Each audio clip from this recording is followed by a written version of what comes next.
Alright. Get everybody healed up. Let's see if we can, let's go. I searched all around this place. There ain't nothing here, so it's gotta be back this way.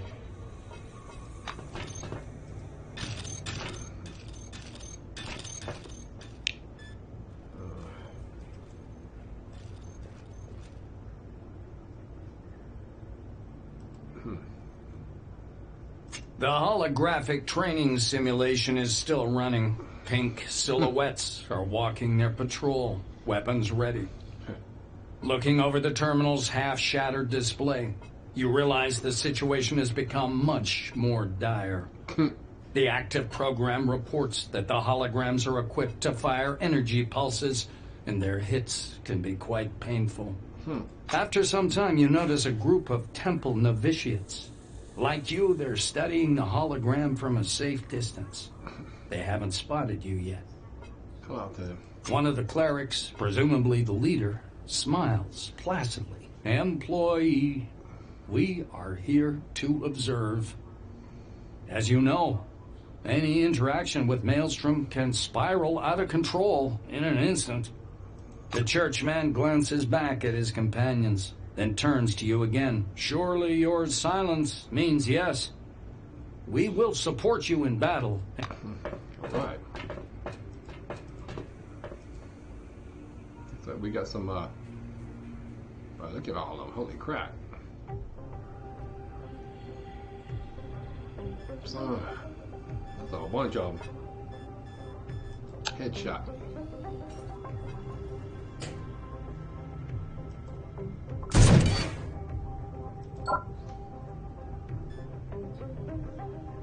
Get back here.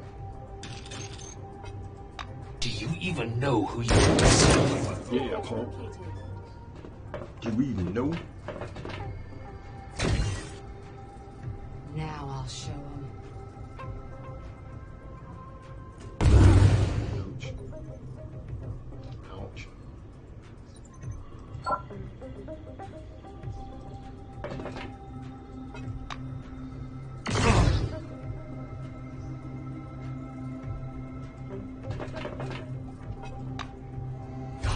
You punch like a robo-kid. Huh. This is an official misconduct.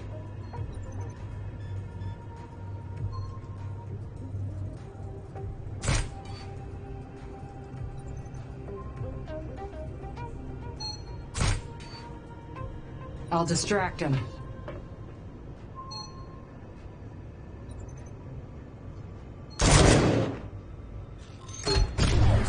Can't continue your anger inside, and now you'll learn my anger.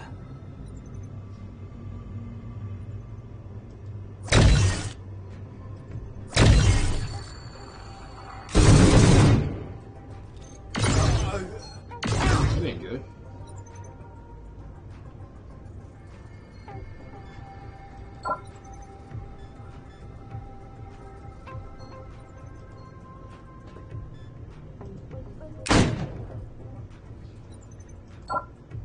Got him grenader, huh?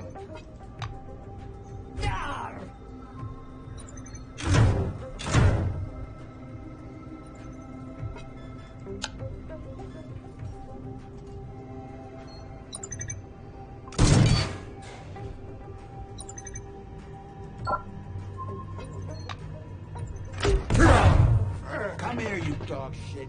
Hurt,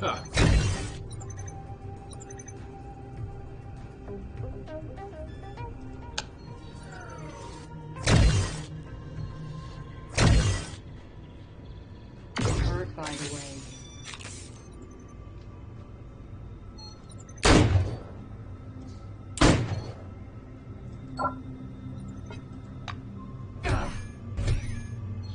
Hey, come on. Stop it.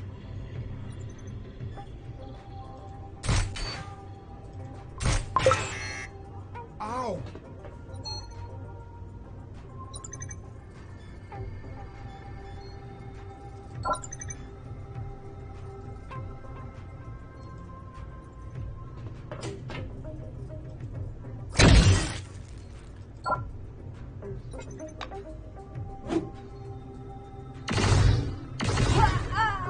That's not good.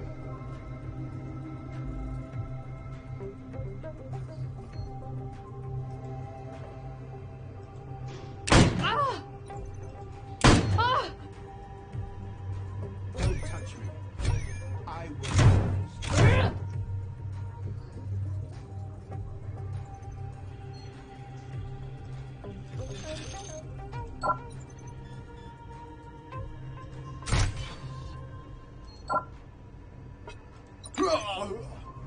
That ain't good.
Someone touched us, covered our place with their scent.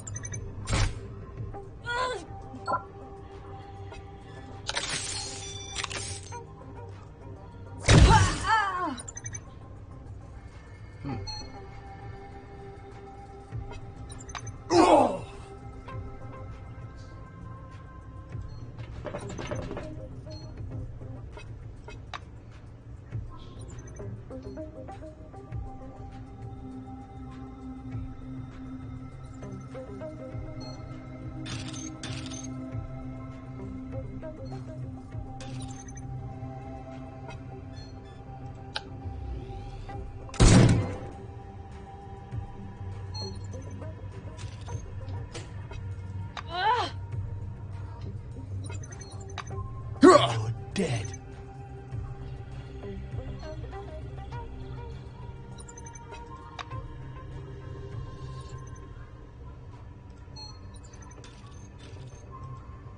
Violator. Stop the attack.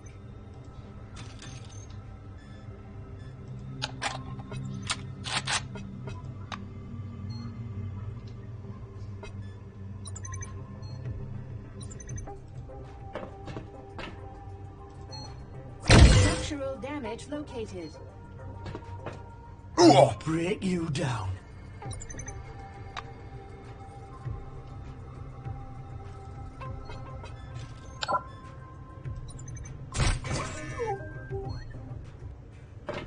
All right.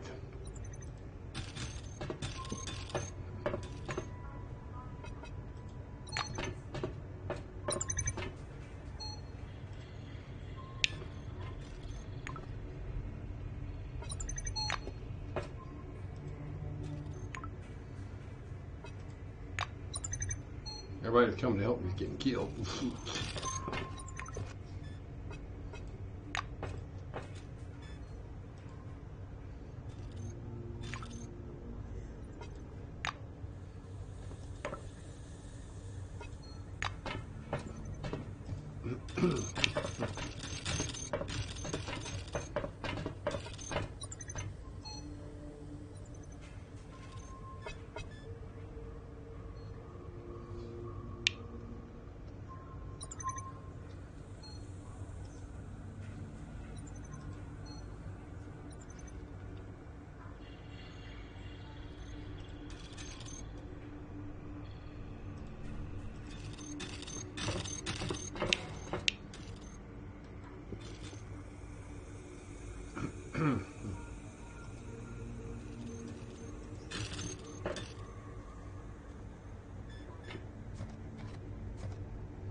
Maelstrom is getting nearer. The increasing vibration and tense crackling of your Kairos Geiger counter attest to it. Beyond the door at the end of the corridor, a ragged white storm is raging, and yellowed sheets of paper now and then flap against the dusty glass in the gale force winds. A strange rattling sounds from the restroom. The noise gradually increases in volume until it explodes into a cacophony of breaking porcelain and gushing water. Almost simultaneously, fountains of sewage erupt above the toilet stalls. This disaster is followed by a discordant cry of victory. A powerful kick throws the toilet door open, and 3 fops come out of the stall. One of the fops waves to you, wafting a horrific fecal smell in your direction. We came to make sure you don't get gobbled up by Maelstrom. Helping is not part of our plan, so you're going to have to make it on your own. He pauses to examine the slowly...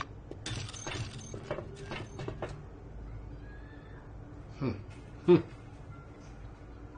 fops.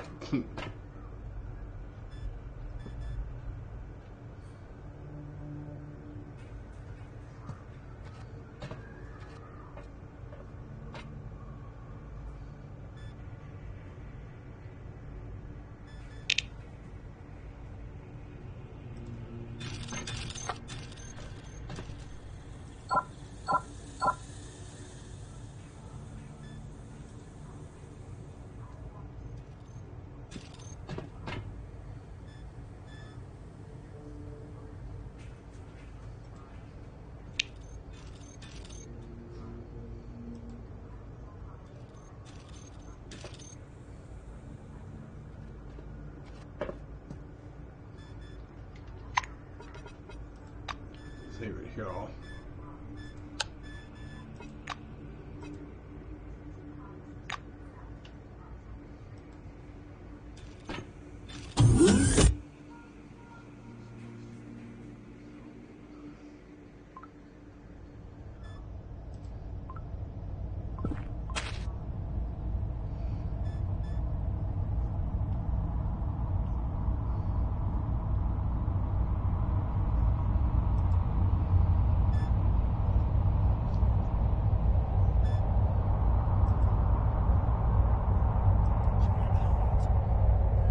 Can I go back to Concord?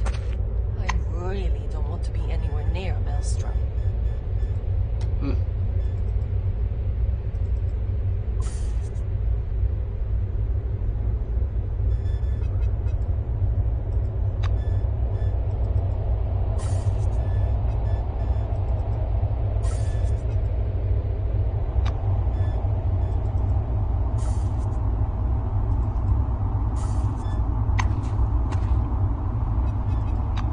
Level up again.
The crackling of your Kairos suddenly breaks through Maelstrom's howling.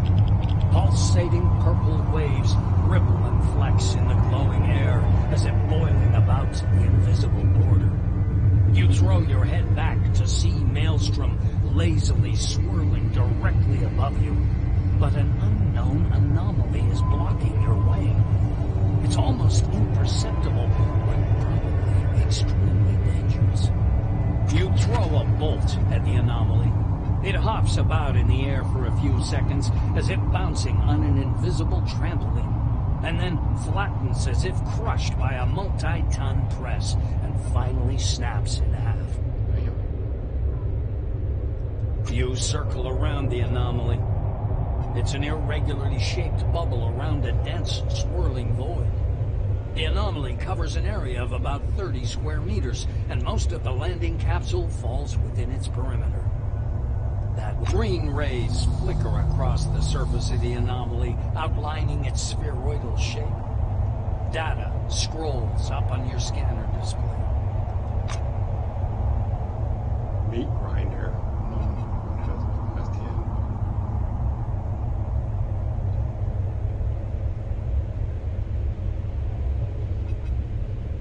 At the very last moment, Crump shoves you back with his shoulder. Wait. Don't go there, boss. My gut tells me this whole idea is crap. The anomaly suddenly seems to stretch towards you, as if sensing your presence. And you're not the only one witnessing this. Here's what I'll say. When they locked me up last time, I thought I'd start reading all kinds of books while I had the time, to familiarize myself with the sciences, get me? The bruiser stares silently at the anomaly for a while. I got hold of this one journal that said there were anomalies that act like predatory plants. Sometimes they need to catch some living being, and when they do, poof, they shut down right away. And I think this crap is just like that.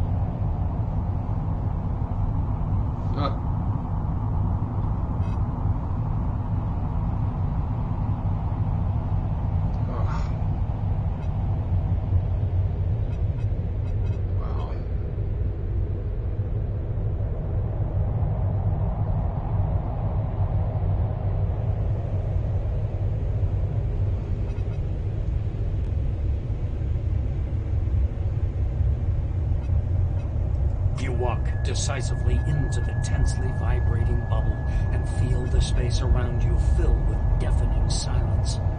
Your ears pop. From your peripheral vision, you notice a rapidly approaching shadow. Crump storms into the anomaly, grabs you, and with a powerful kick, launches both of you out of the quivering bubble of distorted space. The orange examines you for a moment, then rewards you with a powerful slap on the cheek. You really are an idiot. The anomaly surrounding the landing pad begins to change. The vibration around its perimeter grows more rapid and chaotic, as if engulfed by a transparent flame. A moment later, it disappears with a soft poof. The way is clear.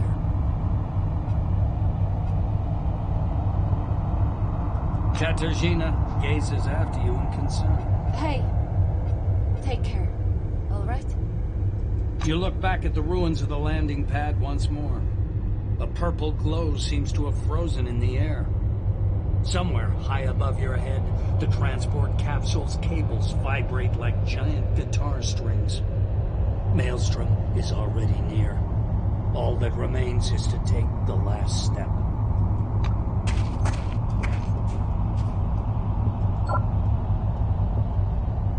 Interesting.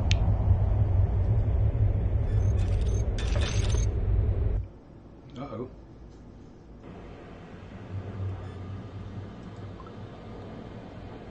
Yeah, it's real. Epilogue.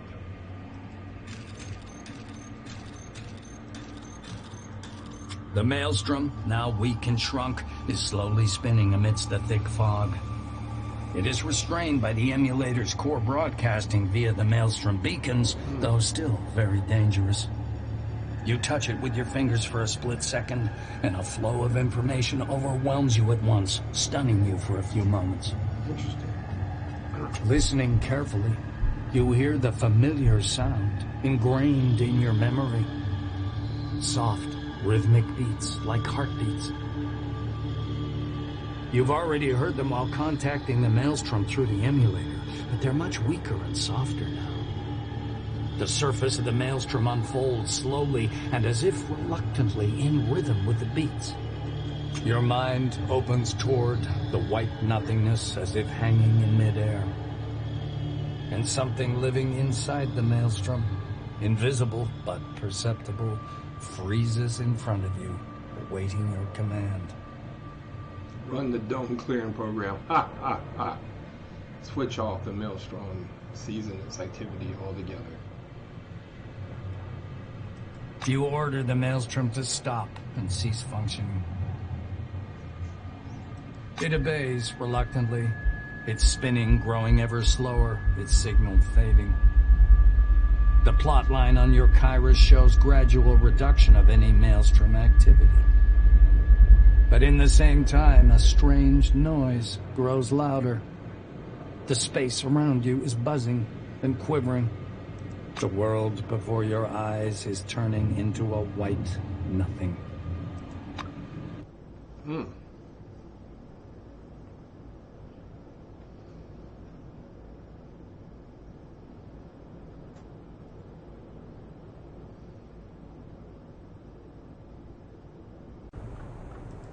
Alright, well that was interesting.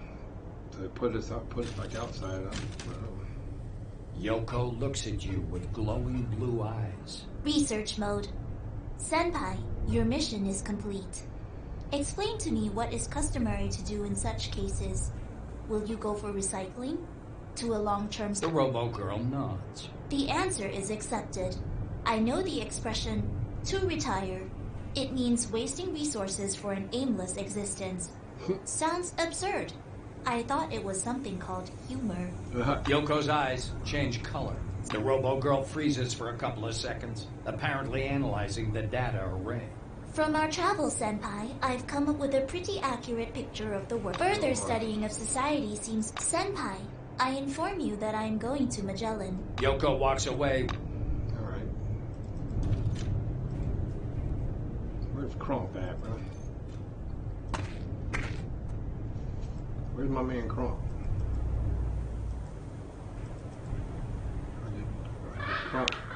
Crump get killed in the thing.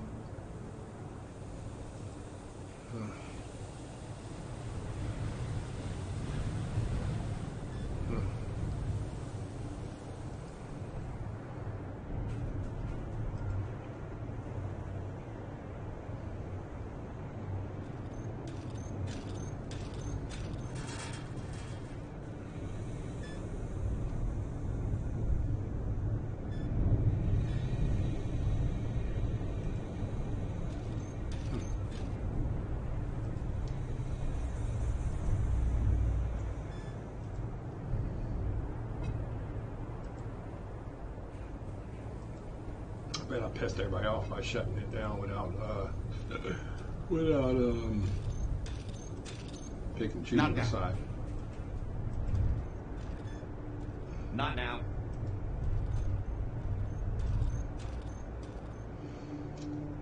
Katarzyna notices you from afar and waves her hand.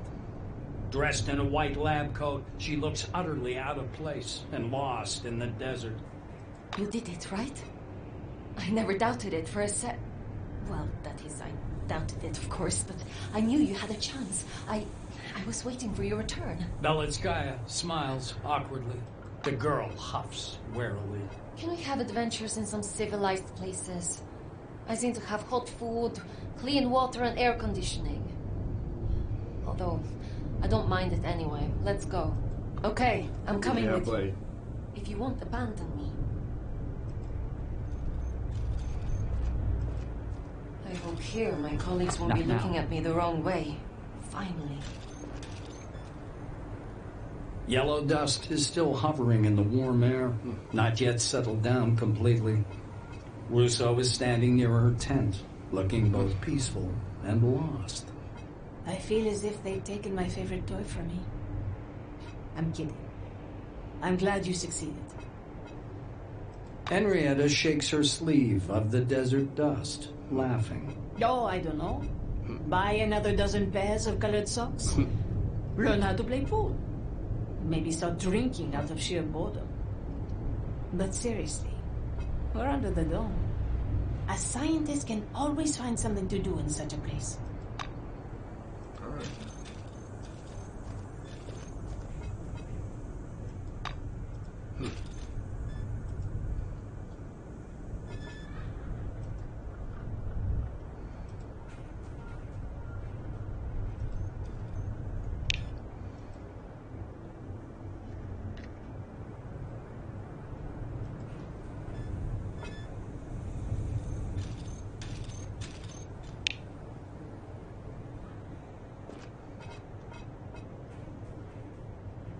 Oh, snap.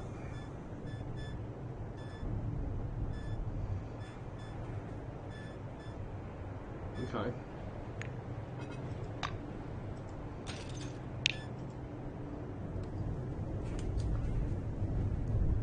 Carmine Heights? I don't know, really.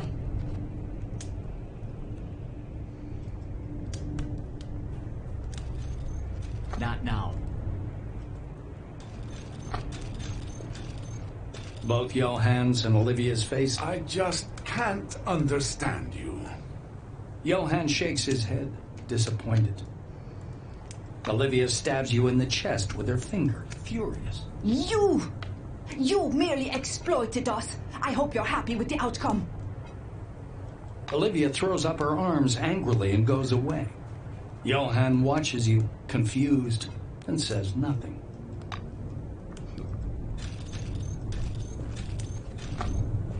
Not now. Karma sniffs contemptuously. I knew they should never have allowed you near the emulator. But nobody listened to me.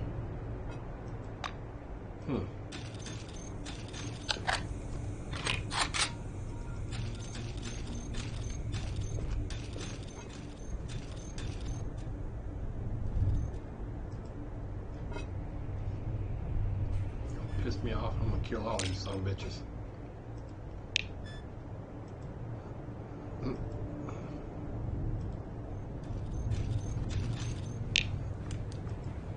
not going to help them, right? No, really, tell me you won't. Victoria frowns. You are still here, Knight? I did not grant you pardon, so you...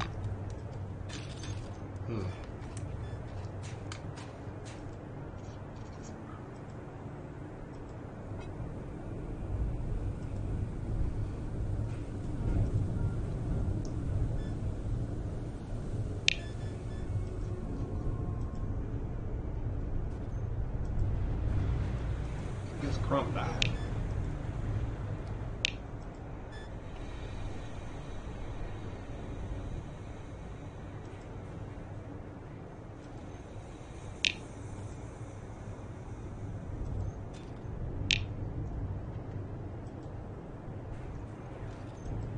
Picnic?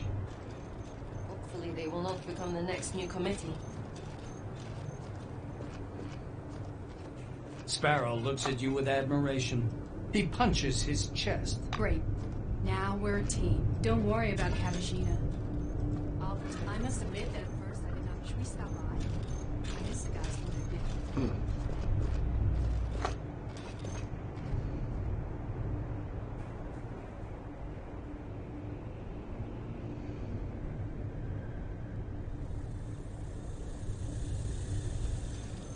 It's up to you. Sable shakes his head. I understand why you did it. For you, the power of the tyrant is inseparable from the power of the new committee. In some ways, this is true. And yet, it's not the same. Nakamura approaches you, pale with anger, and slaps you loudly across the face. Kimiko clutches her head in desperation. The incidents. Everyone's in panic. Everyone's frightened. Everyone's spun out of control. Can you actually realize how difficult it was to make people work together, obey the law, to maintain the economy with no more resupply from outside? Your stupid decision just put all of us back to anarchy, to an abyss. She approaches, her face close to yours. Go, and never come back again. I will not suffer your presence.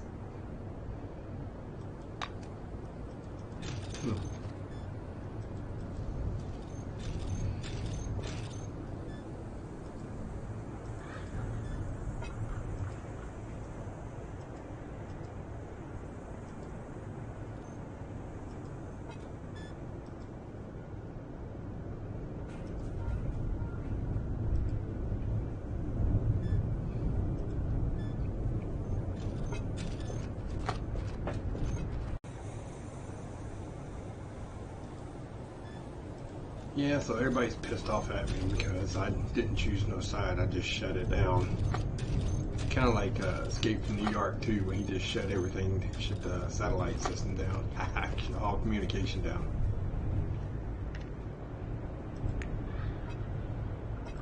Another milestone in the history of mankind has come to an end. Uh-oh. Maelstrom, that you have awakened in the excavation zone at C-12 Nashville facility, has remained completely unexplored, much like the civilization of the forefathers that created it. Okay. Of course, Maelstrom was neither good nor evil. It probably turned out to be just a tool that humanity simply was not mature enough to wield.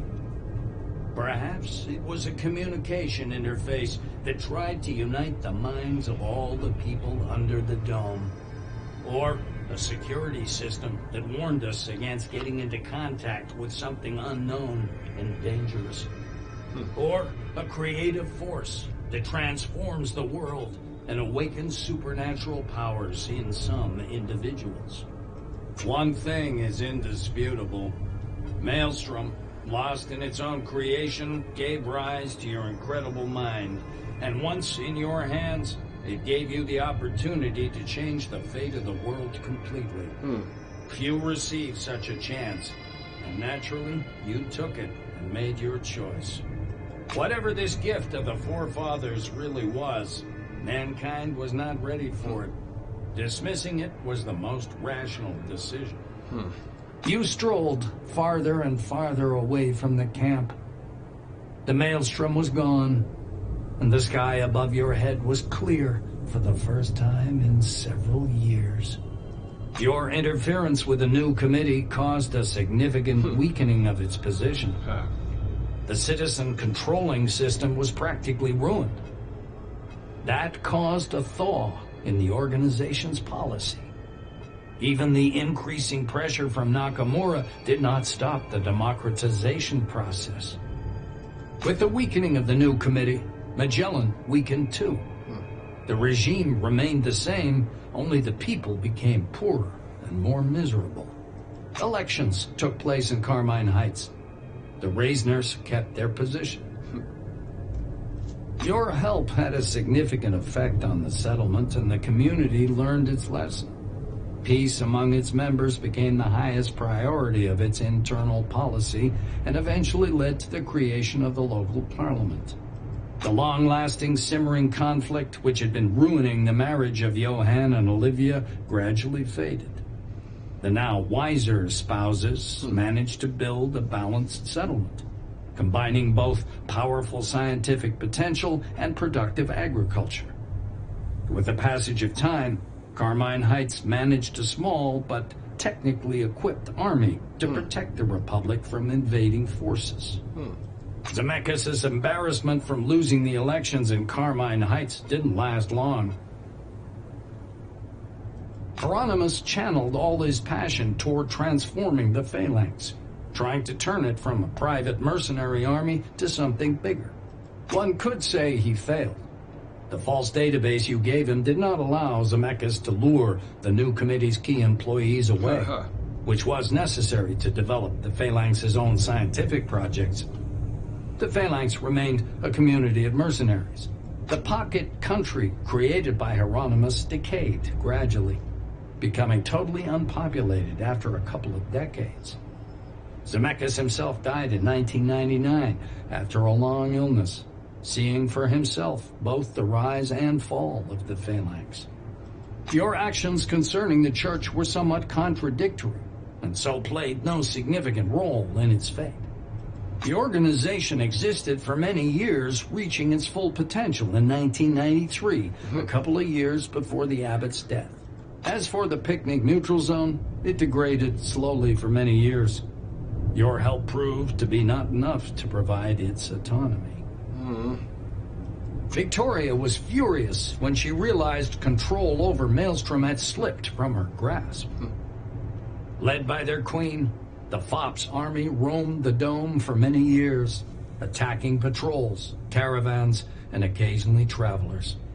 The gang's life ended some 30 years later at the Phalanx Fortress, when the last surviving fops clashed with the elderly Phalanx men. The fight was desperate, and there were no survivors. As for Victoria, she survived and wandered in the desert for a long time, until one day, weakened and completely insane, she was picked up by some bandits. They sold the former queen to a brothel, where she ended her existence. Victoria Legrand had every chance of dying of syphilis, but alcohol and progressive insanity killed her earlier. It took time to achieve a fragile balance under the dome. Though mankind got what it wished, the euphoria of defeating the Maelstrom soon faded, for many problems remained unsolved. The dome was still impermeable, and the world outside kept silent. Though it became obvious much later, after many years, by that time, the desert had covered your traces. No, the tale of what you'd done is still alive, and will stay like that till the end of time.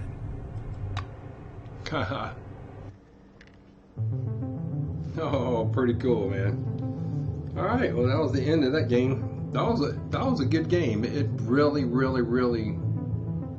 felt like the Fallout games. I really enjoyed it. Time to move on to something else.